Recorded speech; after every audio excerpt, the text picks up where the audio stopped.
Finally, some news on Tales of Crestoria. Howdy everybody, my name is Tara, and this video is about to make your day just a little bit better. We finally have news that Tales of Crestoria is nearing its launch. After a long silence, the official Twitter released this announcement today. I'm personally absolutely ecstatic for some kind of update regardless of the lack of an official release date at this time. Before I start reading this announcement, please consider subscribing and liking if you enjoyed this video.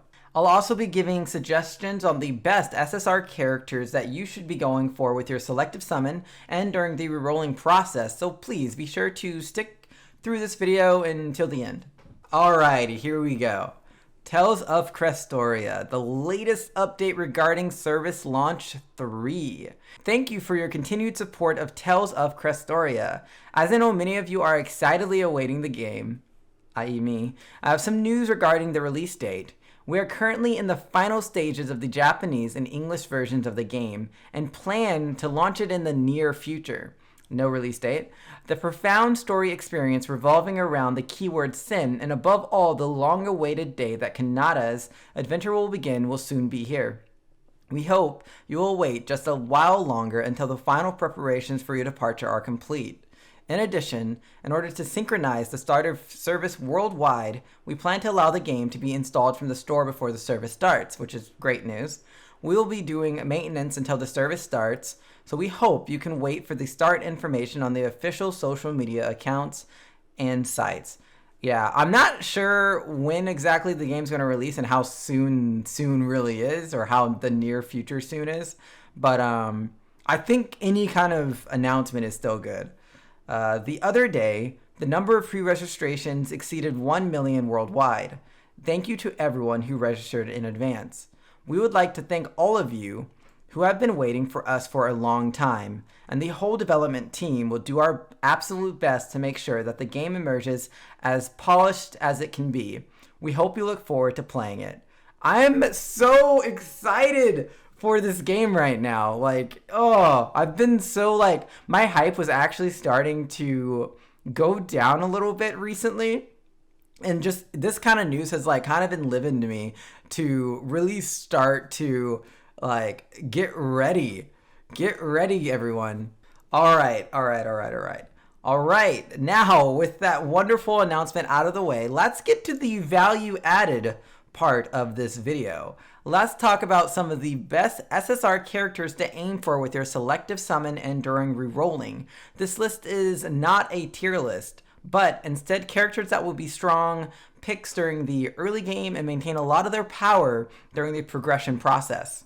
I've included a character for each of the 4 elements, that being earth, water, fire, and wind.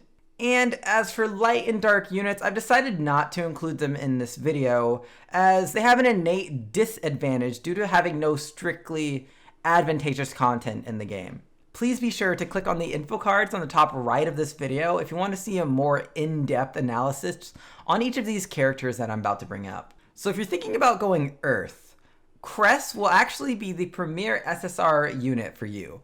Having above average all-around stats and the ability to fit in a plethora of composition due to his sword type affinity, he will be strong during early, mid, and late game.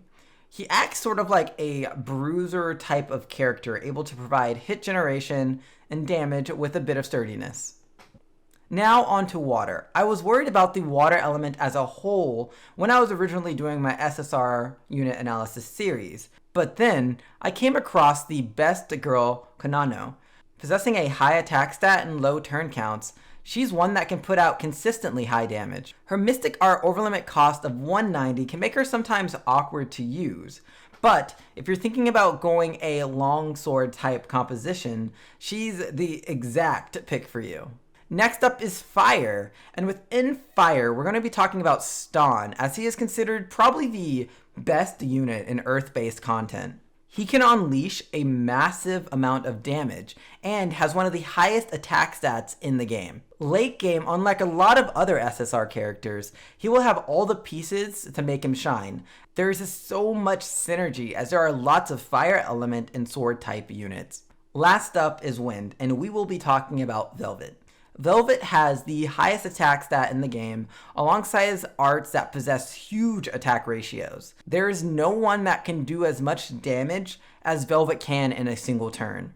If you enjoy characters that operate sort of like a nuker, Velvet will be an excellent choice for you. Just remember that her long turn counts and overlimit costs makes her have a lot of dead turns. This can be somewhat offset though, as there are multiple martial artists types who possess some degree of turn count reset. I don't know if you've noticed, but I am so hyped for Tales of Crestoria, and in the coming days I will be publishing a pre-release SSR and SR tier list. So please be sure to like and subscribe if you want to see more content just like this, and if you want more discussion, don't forget to check out my Discord and my Twitch found in the description. See you guys later. Bye bye now.